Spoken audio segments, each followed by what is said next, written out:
እንጂ ስለመለየት አይደለም። አልገባኝም። አንዳንድ ነገሮች እኮ ከቃል በላይ ድርጊት ሲገልጻቸው በጣም ቆንጆ ናቸው። በቃ ሳሎን ሆኖ ትንሽ አመበን ትሄዳለህ። እኔ ግን ያንቺን ሰውነት ማንበብ ነው የምፈልገው። ጆሲ እስኪ እኔን ለመረዳት ሞክር።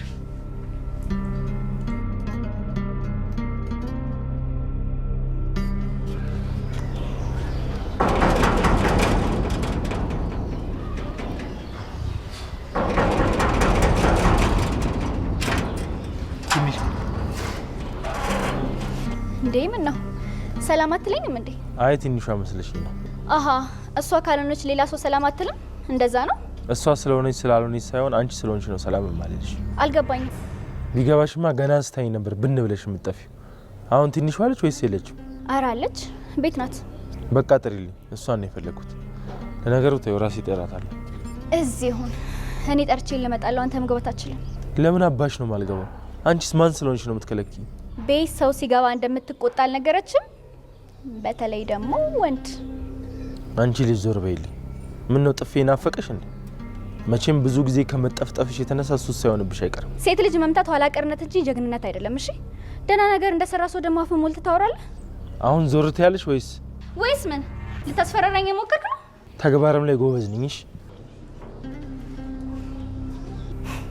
ይሄ የማይረባ ቆይ፣ እኔ መቅደስ አይደለሁም ትንሿን ባልቀማ። ሰላም ሰላም፣ ጤና ይስጥልኝ ውድና የተከበራችሁ የቻናሌ ቤተሰቦች እንደምን አላችሁ? በያላችሁበት ሰላማችሁ ብዝት ይበልልኝ። ለቻናሌ አዲስ ከሆናችሁ ሰብስክራይብ በማድረግ ቤተሰብ አድርጉኝ።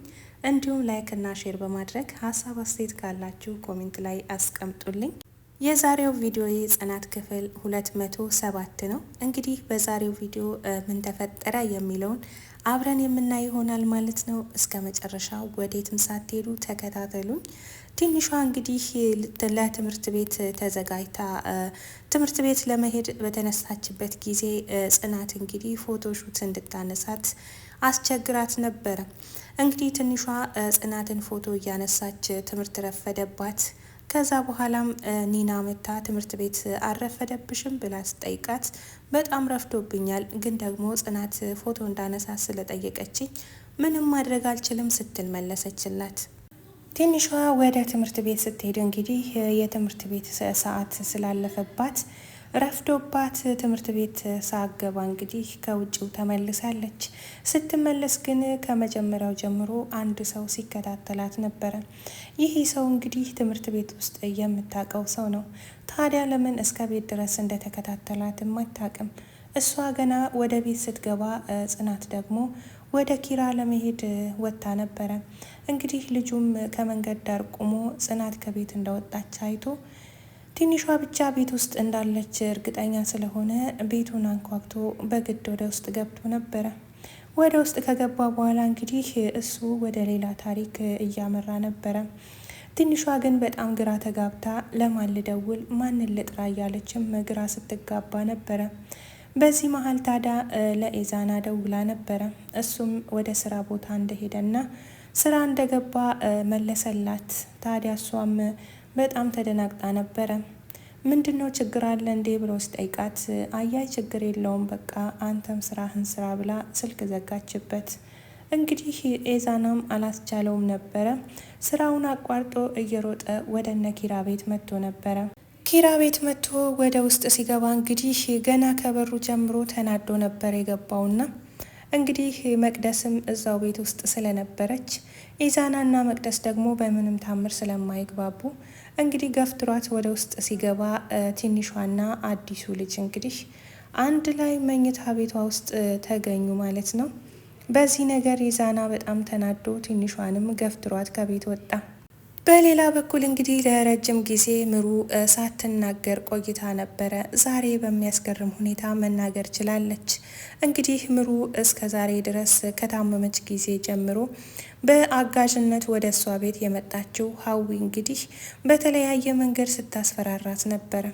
ሀዊና ምሩ በምንም አይነት ነገር ሳይስማሙ እንግዲህ ምሩ ዛሬ ተናግራለች።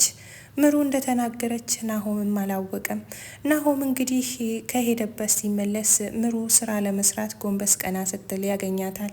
እንዴት ስራ ትሰሪያለሽ እያለም እንግዲህ ሀዊንም ወዴት ሄደች ነው ምሩ ስራ የምትሰራው በማለትም ሲጮህባት ነበረ። ሀዊ እንግዲህ ናሆም ፊት ለፊት ያላት ማንነትና ናሆም ከቤት ሲወጣ ምሩን የምታያት መንገድ እንግዲህ የተለየ ነው። እንግዲህ በተደጋጋሚ ምሩን ስታስፈራራት ነበረ። ታዲያ ዛሬ ደግሞ እንዳትነኪኝ ስትልም እንግዲህ ምሩ ቃል በቃል መናገር ችላለች ማለት ነው። የእሷን መናገር እንግዲህ ከሀዊ በስተቀር ማንም አልሰማም። ሀዊ እስካሁንም ተደብቀሽ ነው እንጂ መናገር ትችይ ነበረ ስትላትም እንግዲህ ወደ ውስጥ ገብታ ብላ ይዛ መታ ካልወጋውሽ እያለቻት ነበረ። ምሩም እንግዲህ አንቺ መልካም ልጅ እንደሆንሽና ጥሩ ሰው እንደሆንሽ ወንድምሽ በብዙ መንገድ ነግሮኛል። ስለዚህ አሁን ያለው ማንነትሽ ትክክለኛ ማንነትሽ አይደለም። ስለተናደድሽ እንደዚህ ልትሆኚ ትችያለሽ። ነገር ግን የምታደርጊውን ነገር አስቢበት ስትልም ስታስጠነቅቃት ነበረ። ታዲያ ሀዊም በምሩ ንግግር ልቧ ተሰብሮ ልታደርግ ያሰበችውን ነገር እንግዲህ እርግፍ አድርጋ ትታ ስታለቅስም ነበረ። ቆይ አንቺ ማንሽና ለእኔ መልካም ሰው ልትሆኝ ይቻልሽ እያለችም እንግዲህ የምሩን ማንነት ስታደንቅ ነበረ። ጽናት እንግዲህ ከቤት ወጥታ ቀጥታ ወደ ኪራ ቢሮ ነበር የሄደችው። ኪራ ጋር ስትሄድ ግን ኪራ ውስጥ ላይ እንግዲህ ከሀና ጋር ነበረ። ሀና ከስራ ተባራ በድጋሜ ወደ ስራው ተመልሳለች። ሀና ወደ ስራ ልትመለስ የቻለችበት ዋነኛው ምክንያት ስራዋን በአግባቡ ስለምትሰራና ስራዋ ላይ ቅልጥፍና ስላላት ነው። እንግዲህ ኪራ እንደሷ ያለ ሰራተኛ አላገኝም፣ ስለዚህ እሷን መመለስ አለብኝ ብሎ ወስኖበት ለጽናትም ሳይነገር እንግዲህ ኪራ ሀናን ወደ ስራ መልሷል። ጽናት እንግዲህ ወደዛ ቢሮ ስትሄድ ኪራ ብቻውን ነበረ። ነገር ግን ኪራ ከውጭ የጽናትን ድምፅ ሲሰማ ሀና ወንበር ስር እንድትደበቅ አድርጎ ነበረ። ሀና እንግዲህ ከወንበር ስር ተደብቃ የኪራንና የጽናትን የፍቅር መገላለጻቸውን ስታዳምጥ ነበረ። ፍቅር ከጋብቻ በኋላ ይቀንሳል የሚባለው ነገር እዚህ ቤት አይሰራም እንደ እያለችም እንግዲህ ለካ አለቃ እንደዚህ ፍቅሩን ይገልጻል እንደ እያለችም ስትገረም ነበረ። ጽናትም እንግዲህ ወደዚህ የመጣሁት አብረን ምሳ እንድንበላ ነው በማለትም እንግዲህ ምሳ መብላት እንደምትፈልግ ለኪራ ተናገረች።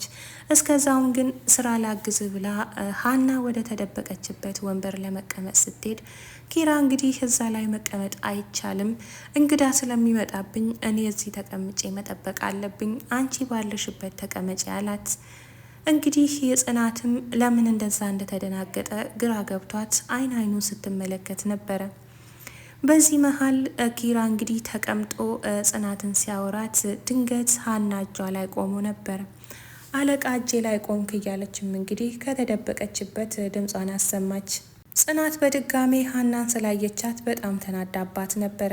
ነይ ውጪ እያለችም እንግዲህ ከተቀመጠችበት እንድትወጣ አደረገች። ታዲያ ከዛ ውጪና ወደ ውጪ ውጪ እኔና እሱ የምናወራው ነገር አለ ብላ ወደ ውጪ አውጥታታለች። ሀናም እንግዲህ መልካም ብላ ከቤት ወጥታለች። ምሩ እንግዲህ መናገር በመቻሏ በጣም ተደስታለች። ምሩ ለረጅም ጊዜ ሳትናገር ብትቆይም አሁን ግን መናገር በመቻሏ በጣም ደስ ብሏታል። ከሷ በላይም ታዲያ የሚወዳትና የሚያከብራት ባለቤቷ ናሆም የእሷን መናገር ሲሰማ እንግዲህ በጣም ደስተኛ እንደሚሆን የሁላችንም ግምት ነው። ከዚህ በፊት መቆም መንቀሳቀስ አለመቻሏ በጣም አሳዝኖት ነበረ። ቆማ በተራመደች ቀን እንግዲህ እጅግ በጣም ደስ ብሎት በደስታ ሲፈነጥዝ ነበረ። አሁን መናገሯን ሲሰማ ደግሞ ከዚህ በላይ እንደሚደሰት ምንም አያጠራጥርም። ታዲያ ከቅዱስ ጋር ሲሄዱ ሲናገር ነበረ። ቆማ በመሄዷ በጣም ደስተኛ ነኝ፣ ከዚህ በላይ ገና ትድናለች እያለም ነበረ። ሄኖክ እና ኪያ ተጣሉ። ኪያ እንግዲህ ሄኖክ ከሌላ ሰው ጋር ሲያወራ እያየች መናደድ ጀምራለች። ሄኖክም ኪያን በጣም ከመፍራቱ የተነሳ ኪያን ሲያገኛት አንተ መጣህ እንዴ በማለትም እንግዲህ በወንድ እያናገራት ነበረ። ኪያ ከእንግዲህ በኋላ እንደዚህ ብለህ እንዳታናግረኝ፣ ከዚህ በኋላ ዓይንህን ማየት አልፈልግም አለችው። እንደዚህም ያለችበት ምክንያቷ እንግዲህ ሀና ወደ ስራ ስትመለስ ቅዱስ ለረጅም ጊዜ ምሩን አላየኋትም፣ ወደ ምሩ ጋር ሄዳለሁ ብሎ እንግዲህ ከኪራ ቢሮ መልስ ወደ ምሩ ቤት ለመሄድ ለምሩ የሚያስፈልጋትን አንዳንድ ነገሮች ገዝቶ ወደዛ እየሄደ ነበረ። መንገድ ላይ ከናሆም ጋርም ተገናኝተው እንግዲህ ወደ ቤት ተያይዘው ሄደዋል። መቅደስ እንግዲህ እስካሁንም ድረስ ተንኮሏን አስቀጥላለች። እንግዲህ ትንሿ ምን እንዳደረገቻት ባይታወቅም በቅናት መንፈስ ትንሿን ለመበቀል ጎንበስ ቀና እያለች ትገኛለች። ትንሿ እንግዲህ ያለችበት ሁኔታ እንግዲህ በጣም አሳሳቢ ነው። ሳታስበው ወደ ቤት የመጣው ልጅ እንግዲህ ወደ ቤት መምጣቱ ሳያልፍ ዘልቆም ወደ መኝታ ክፍሏ ገብቷል። ታዲያ ትንሿ የምታደርገው ነገር ግራ ገብቷት ጣሪያውን እያየች እንግዲህ ውጣልኝ፣ እኔን ለመረዳት ሞክር እያለችው ነበረ። ኢዛና ሲመለከታት በጣም ተናዶ ገፍትሯት ከቤት ወጣ። እንግዲህ ሀናም ቅሌቷን እየተከናነበች ስራዋን ቀጥላለች። ከስራ በመባረሯ እንግዲህ በጣም ከፍቷት ነበረ። ወደ ስራ በመመለሷ በጣም ተደስታለች። ውድ የቻናሌ ቤተሰቦች የዛሬው ቪዲዮ ይሄን ይመስላል። ላይክ እና ሼር፣ ሀሳብ አስተያየታችሁን ደግሞ ኮሜንት ላይ አስቀምጡልኝ። በቀጣይ ቪዲዮ እንግዲህ አብረን የምናይ ይሆናል ማለት ነው። የምሩ ጉዳይ እንዲሁም ደግሞ የሰኒና የጆከር ጉዳይ ምን ደረሰ የሚለውን በሚቀጥለው ቪዲዮ የምንመለከት ይሆናል። እስከዛውም ድረስ በያላችሁበት ሰላምና ጤና ፍቅርና ደስታ ይብዛላችሁ። ቻው ቻው።